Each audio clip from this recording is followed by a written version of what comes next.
friends, alors aujourd'hui on va parler un peu lecture et outils, on va dire, pédagogiques pour gérer le quotidien, la vie de famille, les petites crises, grosses crises qu'il peut y avoir de colère et autres, émotions diverses et variées. Et en fait, je peux remercier pour ça Anne-Sophie Thierry de l'Autrement dit, qui m'a permis de découvrir la plupart de ces outils. J'avais flashé sur la roue des émotions et en commandant celle-ci, j'ai eu un contact avec Anne-Sophie Thierry qui m'a proposé très gentiment de découvrir le livre qui est donc ici et dont je vais vous parler maintenant.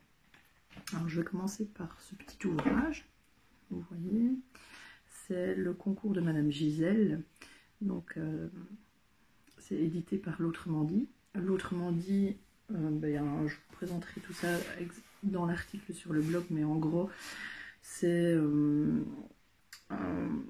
ça a été créé, c'est un opérateur de formation et qui est agréé par la Fédération Wallonie-Bruxelles et par l'ONE et qui donc vient en aide aux familles, mais qui donne aussi des formations pour les professionnels de l'enfance. Voilà.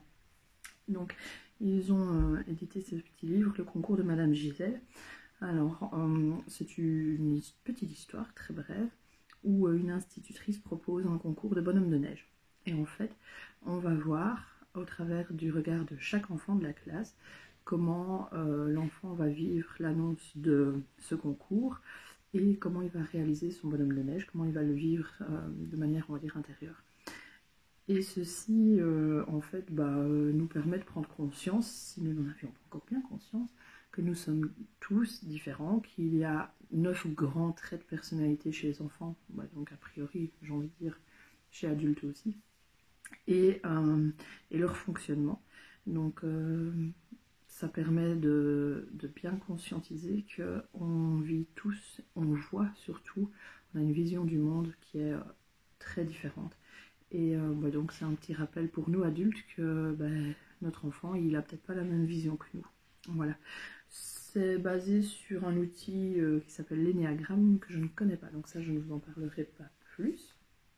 Mais voilà, c'est, on va dire, une chouette petite histoire qui permet de se souvenir qu'on est tous différents si on avait oublié. Le deuxième outil, celui que j'ai commandé, celui sur lequel j'avais flashé, c'est la roue des émotions. Alors, comme vous pouvez le voir, la roue des émotions est constituée de 3 roues. La roue ici centrale, qui est en fait la météo intérieure, avec uniquement des petites illustrations, mais qui sont assez claires. Puis vous avez la deuxième roue. La deuxième roue, on a ici clairement indiqué, c'est « je me sens ». On va parler donc des émotions, ici la colère.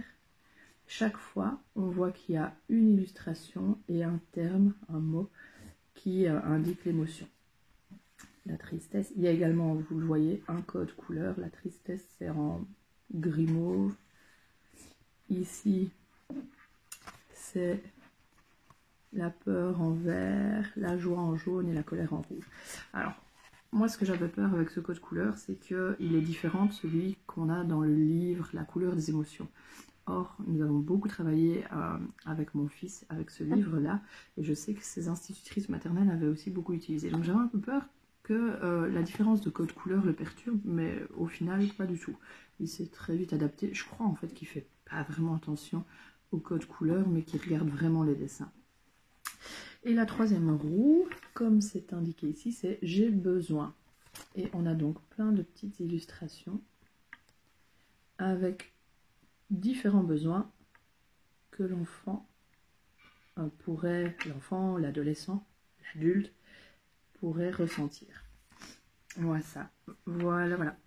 Alors, comment ça fonctionne? Vous le voyez, il y a une languette ici, et contrairement à ce qu'on pourrait croire spontanément, il faut faire bouger ça, non, parce que si vous faites bouger ça, vous allez peut-être avoir envie de mettre l'émotion qui est là, l'émotion intérieure qui est là, et un besoin qui est là, donc ça n'ira pas. Il faut vraiment faire bouger les roues. Donc on va mettre par exemple, je tiens fermement la languette, et je mets que dans mon corps, dans ma météo intérieure, je ressens du soleil. Voilà. Ensuite, je vais faire rouler la deuxième. C'est mon petit bémol, c'est la manipulation. Pour un enfant, c'est pas forcément évident. Mais bon, vous êtes à côté de lui en général quand il va vouloir exprimer, donc vous pouvez la tenir et lui faire rouler les roulettes. Voilà. Donc, hop, je vais mettre que je suis contente. Alors, content, il est là. Voilà. Et les besoins, je regarde, j'ai besoin de repos. Je crois comme beaucoup de parents. Hop, hop, hop, je cherche. Je sais qu'il y est, je dois juste le retrouver. Et voilà.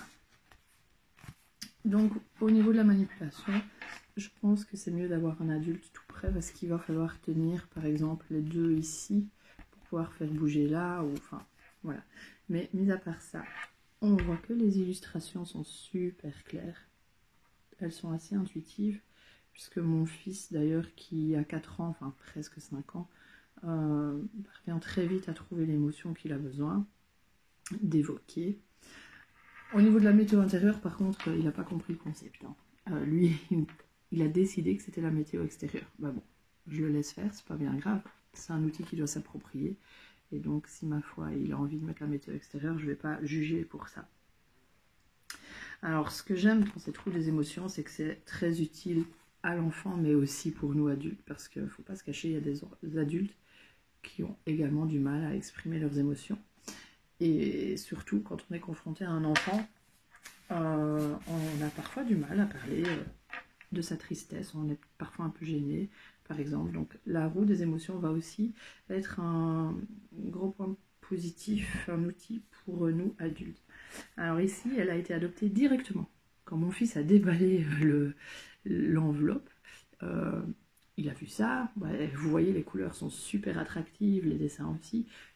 Donc tout de suite, c'est quoi. Donc je lui ai expliqué directement, pouf, il a fait tourner sa roue et il m'a dit comment il se sentait, qu'il était content, tout ça. Donc elle a été très vite adoptée ici et j'aime m'en servir en cas de crise, en cas de colère. Parce que j'ai remarqué que quand je lui disais, bon loulou, pause, on va chercher la roue des émotions, rien que de dire ça, ça calme. Et en fait, ça permet de faire un break, de faire une pause, un arrêt sur image en quelque sorte sur ce qui se passe. Et ça fait baisser la tension. Ça fait baisser la tension chez nous, l'adulte. Et je constate que chez mon fils aussi, parce que il va se sentir écouté en fait. Et quand ils sont en colère, ils ont principalement besoin qu'on les écoute avant de les gronder, de leur dire de se calmer. Et ça, c'est quelque chose qui sera abordé là-dedans. Donc voilà, ça c'est pour la roue des émotions. C'est un outil qui peut être aussi utile dans les classes si vous souhaitez travailler les émotions. Je dis ça parce que j'étais prof, donc voilà. Et je sais que l'école de mon enfant va travailler les émotions l'année prochaine. Donc, tadam, pensez à la roue des émotions. Les propositions sont larges, vous voyez. Il y a à chaque fois 5 émotions possibles par type d'émotion. Donc, il va y avoir 5 mots, dessins pour la tristesse, 5 pour la colère, etc. Il va y avoir, il y a 8 dessins au niveau de la météo intérieure, donc on a largement le choix. Et au niveau des besoins, vous avez vraiment plus que le choix. 25 besoins de base chez, on va dire, les jeunes sont repris. Et il y a la fameuse case ici, vous voyez, 3 petits points que mon fils aime bien solliciter quand il ne trouve pas son bonheur dans les dessins qui sont représentés ou dans les termes. Voilà. Le gros plus aussi, c'est que pour les jeunes enfants qui ont du mal à mettre des mots sur les émotions, il y a les dessins, mais du coup, ça va leur permettre aussi d'apprendre du vocabulaire plus tard, de pouvoir vraiment mettre les bons mots sur ce qu'ils ressentent. Voilà pour la roue des émotions. Je vais couper là parce que ça va être trop long et je vais vous faire une autre petite vidéo pour vous présenter ce super livre. Vraiment, vous allez voir, c'est une très belle découverte.